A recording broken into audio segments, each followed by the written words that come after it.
Selecting our captains for game week 21 is a tough decision, so we're going to analyse the data and pick the best one. Last week, over 2.7 million of us captained Bruno Fernandes. He had the highest captaincy figure of any game week since 2017-18 season, when the figures started to be recorded. The Portuguese got an unexpected blank, so well done to those of you who went with a different captain for game week 20. This week we've got 4 players on the shortlist. We've got Dominic Calvert-Lewin against Newcastle at home, Mohamed Salah against West Ham away from home, Son Heung-min against Brighton away from home, and Raheem Sterling up against Sheffield United at home. This week we've got quite a big spread of teams, so I've picked the player who I believe is the best candidate from each team so we don't overload the stats on the screen. So there are a few honourable mentions. You've got Mane from Liverpool. He's in good form, but Salah's on penalties, so I thought that was a significant advantage to put him on the list ahead of him. Harry Kane is doubtful for Spurs, that's why Son's on the list ahead of him. There are a handful of City players as well. You've got Gundogan and Foden.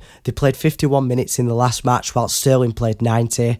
Mahrez registered a slightly lower non-penalty expected goal involvement figure than Sterling in the last match, and he did play 90 minutes, but he's not quite as nailed as Sterling. And another player that's not quite as nailed is Cancelo. Yes, he did really well in his last match, but Sheffield United did well in theirs as well. They scored 2 goals against Manchester United, so you never know if that clean sheet gets wiped off City. Calvert-Lewin tops the non-penalty expected goals by 0.15, whilst Son tops the expected assist by a fraction and the overall non-penalty expected goal involvement. Salah has the most goals per 90 minutes, and Son has the most assists per 90 minutes. And as for Sterling, he's really lacking on the underlying stats this season. One thing that Salah has that the other players don't have is a penalty appeal. DCL's definitely not on penalties. Son, he probably won't take penalties even if Kane's not playing, and Sterling, I highly doubt it after his penalty record as well. If we compare the opposition's defence, Calvert-Lewin's opponents Newcastle have been really poor lately. In the last 4 games they conceded 2 goals to Leeds, 3 goals to Arsenal, 1 goal to Sheffield United and 2 goals to Leicester. They have the joint worst defence on the shortlist with Sheffield United, and that's Sterling's opponents. They have improved recently though. Son's opponents Brighton have a decent expected goals conceded figure, but the goals against figure shows that they're conceding a lot more than what they should be. Salah has the toughest fixture on the shortlist, West Ham United, and Brighton have the best chance of getting a clean sheet this game week. Sheffield United have the lowest probability of getting a clean sheet this game week by far. They've got a 4% chance of getting one at the Etihad. Looking at the probability, Sterling has the standout odds this game week. He has the best chance of scoring or assisting.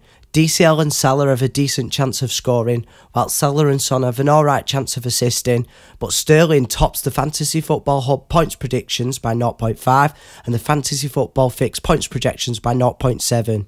Another thing that falls in Sterling's favour is that he gets almost 4 days rest before this fixture. That also suits the other City players as well. The other 3 players on the shortlist get less than 3 days, which is not ideal for them. Okay, so I've come to a conclusion. This player registered over 1 non-penalty expected goal involvement in his last match along with a goal and an assist. He's got a home fixture against a team who has a worse chance of getting a clean sheet and have the joint worst defensive stats. He's got the highest chance of scoring or assisting. He tops the Fantasy Football Hub and Fantasy Football Fix points projections, and he's had the most amount of rest before this set of fixtures. The best captain for game week 21 is Raheem Sterling.